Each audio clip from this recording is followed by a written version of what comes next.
Hello, everyone. My name is Michael Gibson. I'm coming to you from Chicago38.com. I want to talk to you about George Floyd's demise, his murder. I want to talk to you about many other things relating to the injustices, not only to people of color, but also to white people as well, that occurs on a systematic basis in the United States. Our biggest problem we have as a culture is we don't know our history. And by not knowing that, we have no idea how we're being duped and or convinced of one thing or one belief system, one political system or another. We have no idea to differentiate. Once you know your history and you understand the operations that brought these entities that convince you of fighting on the right or fighting on the left or doing nothing in the middle, these ideologies are all born from somewhere. Racism in the United States does not just occur with Black people. It happens to white people too. And we'll discuss that more as well as we move along. This is our first video cast on YouTube and on our website.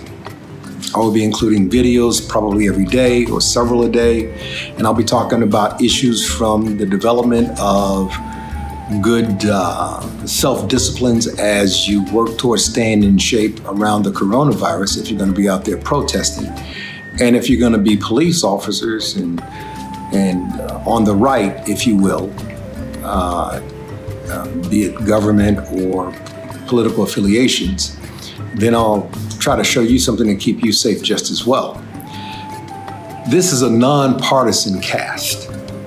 I could care less about the Republicans or the Democrats. The only thing I can care about when it comes to both of them are their views and their issues, and the one that they promote and champion on behalf of the American people. Nothing else. I vote my conscience. I learned that from my father, who learned that from his father and their fathers before that. And we have a long history in the United States. We'll talk about that as these video casts continue. But first, let's talk about George Floyd's death. Now, you're talking to someone who looked at that video many times and had eerie representations of what I've actually experienced in my life. Not on one or two occasions, but quite often. I have been up to a stop sign and rode through the stop sign at 6 o'clock in the morning without any traffic whatsoever anywhere. I was pulled over by a couple of police officers as I was rolling my windows down, because this was quite a few years ago.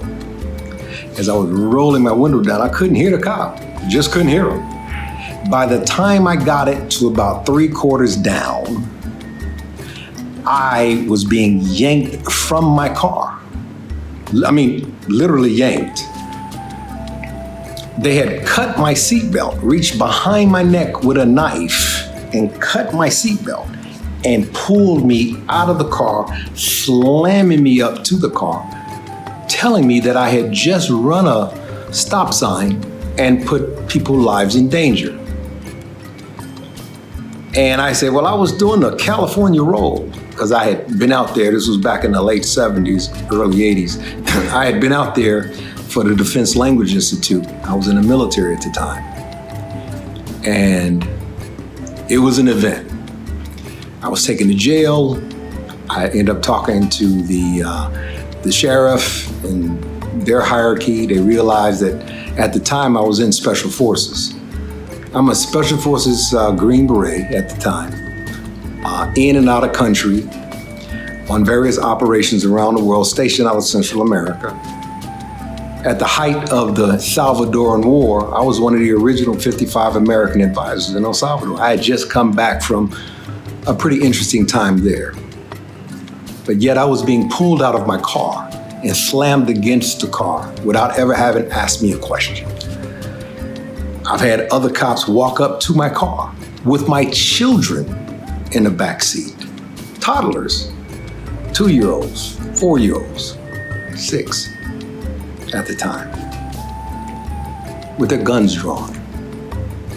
And then at that time, my wife, I'm no longer married, but at that time, my wife, she was petrified.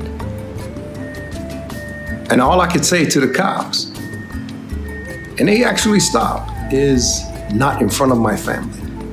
Do what you want to do to me, but do not do this in front of my family. I have experienced racism from early on. I know what Floyd was thinking. Why am I being oppressed? And I think of that word often, oppressed. In Special Forces, our motto on all of our Special Forces coins, which I'll probably show you one day, it says at the bottom of the coin, free the oppressed. That was our motto, free the oppressed.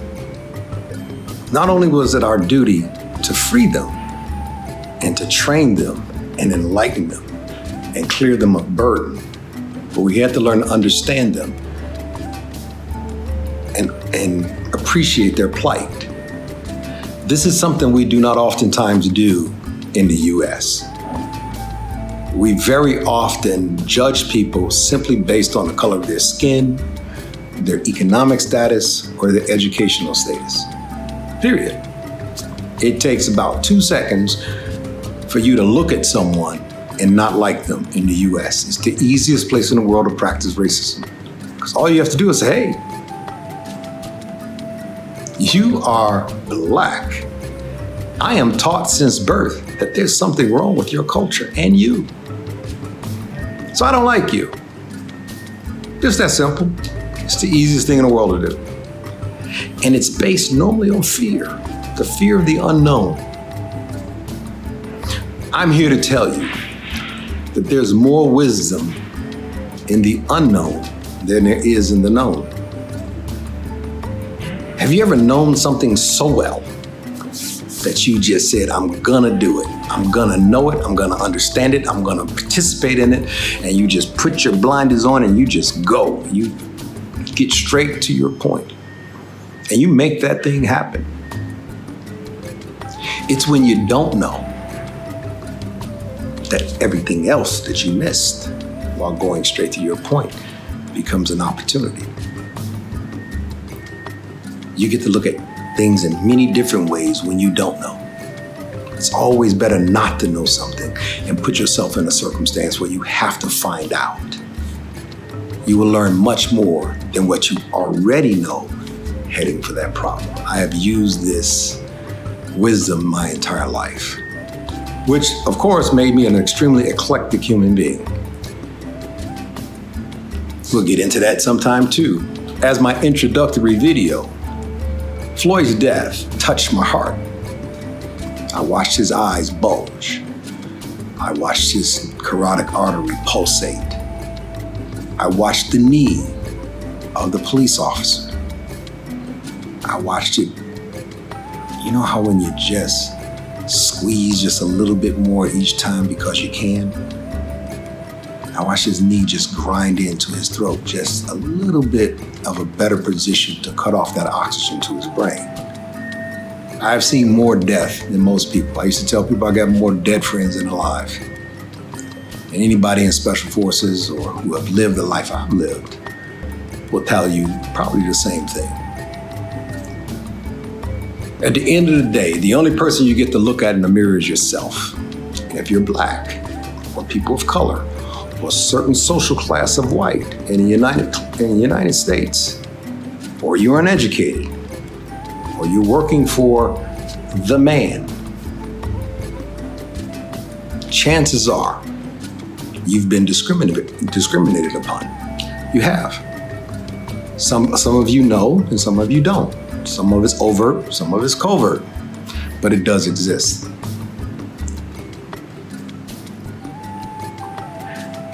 This man touched my heart because I knew he was dying. I've seen too much death not to know that. I knew he was dying. I knew that seconds were ticking down. He was calling out his mother. He was calling out his friends. He was begging the cops, please let me live. because life is the most precious thing we have. You take a person's life, you've just taken everything from that person. This I know.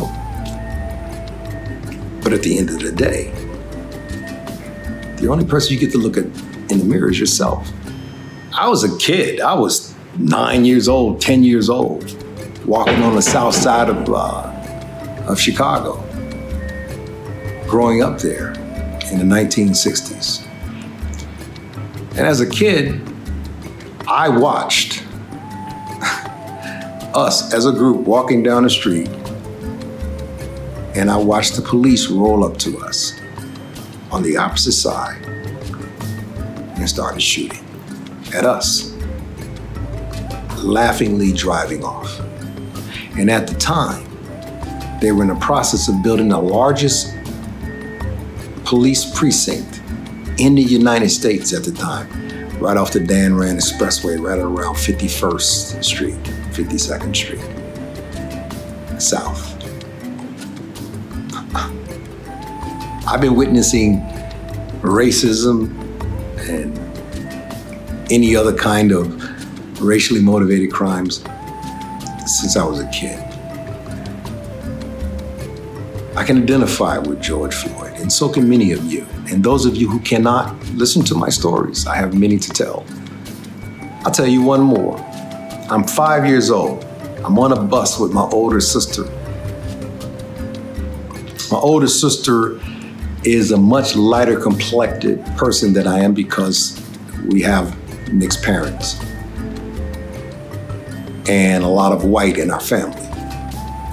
She looked like a little white girl. We used to just tease her because we were all browner than she was. And when we got mad at her, we'd say things like hunky. We were kids, we didn't know what it meant. We just heard on TV Archie Bunker saying it. But it hurt her because she was older and she knew a little bit of its significance. So one day I'm on a bus with my sister. She had these long Pocahontas braids, pigtails. 2 of them, long braids. Beautiful black hair. She keeps it short these days and hope this video will convince her to grow it long again. However, as I sat on the bus, I used to play with my sister. She was my best friend. I come from a family of 6. 2 girls and 4 boys. 1 girl at the beginning, 1 girl at the end, 4 boys in between. We were all close-knit, and we loved each other, and we respected one another. This is what we were taught. And as we rode the bus, I kept grabbing onto my sister's pigtails and pulling them down and ducking under the seat.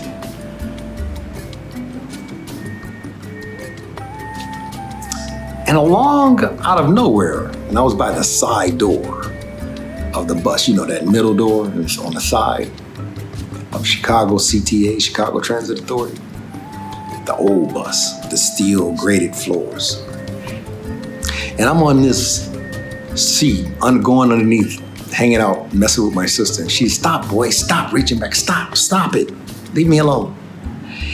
And I saw the biggest white man as a child that I'd ever seen in my life, with a trench coat on. I remember he had a beige trench coat on.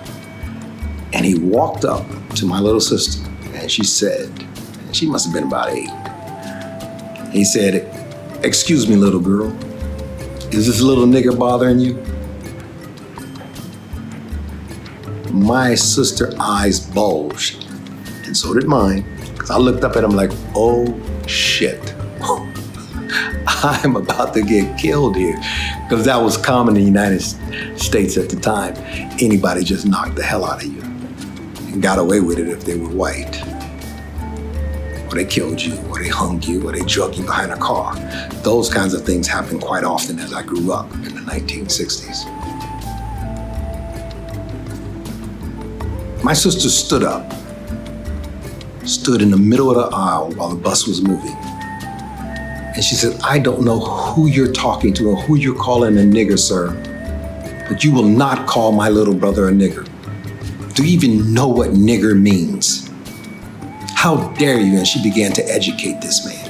He must have been 6'6", 300 pounds. My sister was tiny. She was an 8-year-old girl. She said, "I'm greatly offended that you would hurt me or my brother with that kind of language, as our mother and father taught us. Stand up for yourself, stand up for your rights, never back down." After my sister gave this man a tongue lashing, and she did, as the bus rolled to its stop, the side door gently opened. You heard that whoosh, that hydraulic whoosh of that side door. This man turned as bright red as you could possibly have imagined, and he calmly walked off the bus. The doors closed. My sister gave me a hug and asked me to sit in my seat and behave myself as we proceeded a few blocks further down to my grandmother's home. This could have gone in many different ways had my sister not stood up for me. I could have gotten myself beaten pretty bad as a child, because this happened often back then. But some of you younger generation of people don't know this. These things happened. So when I see George, and I'm 59 years old, when I see George being murdered, this is only indicative of what I've seen done to white people, black people, Hispanic people, Asian people, my whole life. It's just that now we have the internet. We have been given an opportunity to share with the world our moment-to-moment live activities. And these activities and mediums becomes visceral. We become connected to them. I hurt. The soul of our nation hurts right now. So we as a culture, an American culture, we're supposed to be the shining light on a hill. We need to pretty much get our head out of our asses. People are being discriminated upon all the time, and it is systemic, and it's institutional, and it's social, and it's based on nothing more than that 2-second glance, nothing else. I can't breathe, I can't breathe. Think about it. This man died knowing that they knew he couldn't breathe. All 4 of them. There have been many vantage points of the surveillance on this particular matter. What do we do as a culture? We looked at that, and it finally became visceral to us. From Ahmaud Arbery to 15 or 20 other murdered souls over the past 5 years that have been highlighted in the news, and thousands of others that have not. It touched everyone. This man called out for his mom. He called out for his mom. My mom died in my arms many years ago of cancer. And I call out to her even today. Strong woman of principle, fierce, courageous, intelligent. This man called out for his mother, and she never heard him until the video was published. So at the end of the day, we all have to look at ourselves again. I'm going to be bringing video clips. I'm going to be bringing guests. I'm going to be bringing on all types of mediums to help us understand racism, its history, the origins. Why? Why is there racism? Because white people are better than black? Is that it?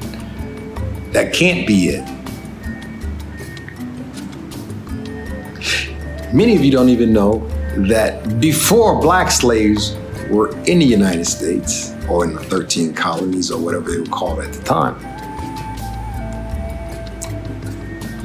there were people called indentured servants. And they normally had a 7-year stint as being a slave in the United States or in elsewhere where they were sold to, and they were all white or from some other culture who just so happened to not be black. And these people were treated pretty much like shit too.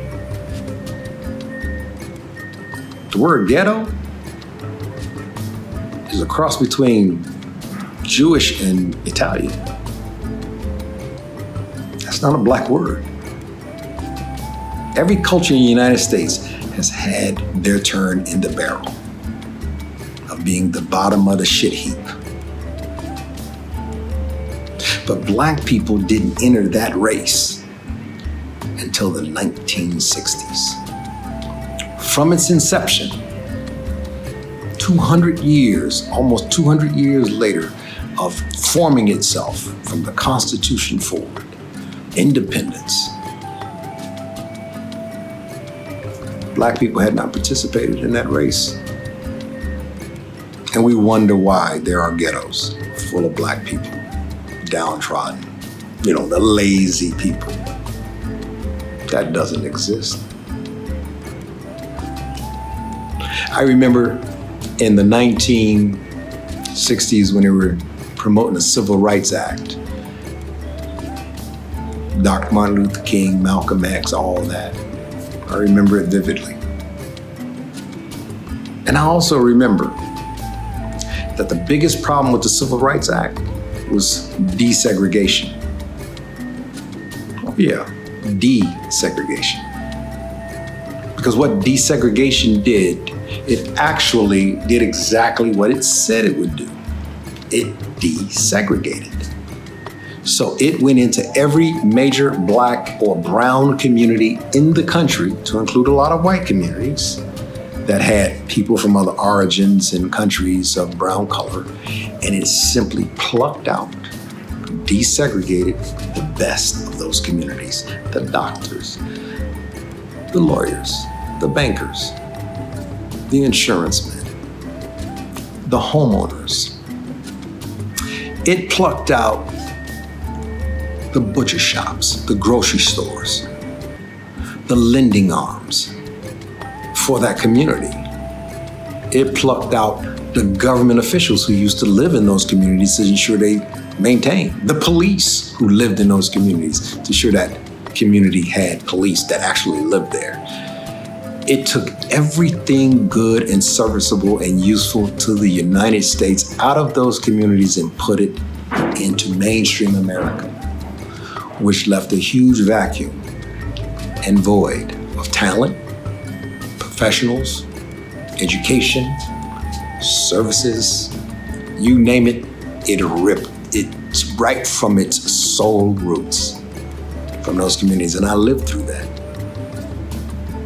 And then with the Vietnam War ongoing, and most of the people of color and lower income whites who went to Vietnam, or many came back in body bags and it demoralized further the country.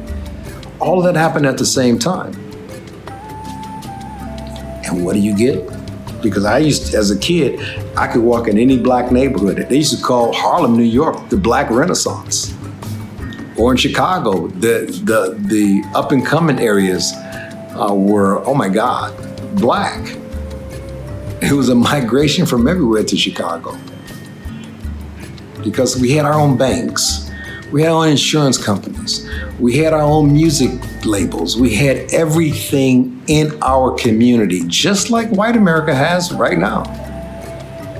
But when you strip all that away and you reduce the level of education, the level of government participation and support, and then you're mired with epithets: nigger, lazy, dumb, less of value, beneath white people, or anyone for that matter. I've traveled to over 82 countries in my life. And I still have people of different cultures ask me, how is it that I speak other languages? And how is it that I'm here or there in their country? Because they're even convinced that black people are unworthy. These tropes exist, but it's not true.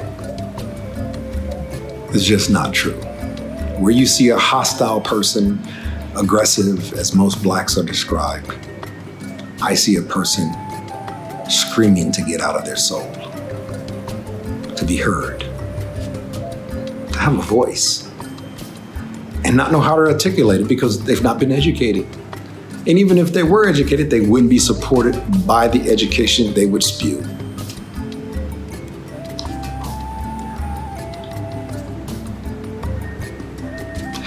That's my first video cast. I hope you've enjoyed it. It's been pretty much a one-sided conversation. I bought the URL, building a website now. I wanted to have a voice, and I'm going to allow you to have a voice as well. Coronavirus, the killer bees, this whole 1929 Depression era coming back in 2020, this economic downfall, the loss of our credibility worldwide as Americans. And I'm in the world, I know. All of this we will discuss. But George Floyd, he's on my soul. And Chicago 38 is dedicated to him. And as we start to sell t-shirts and cups and all that from Chicago 38 on, in the future, I will make sure a large portion of those proceeds not only go to his family, but support the many organizations out there who want to help me and you eviscerate and eradicate racism.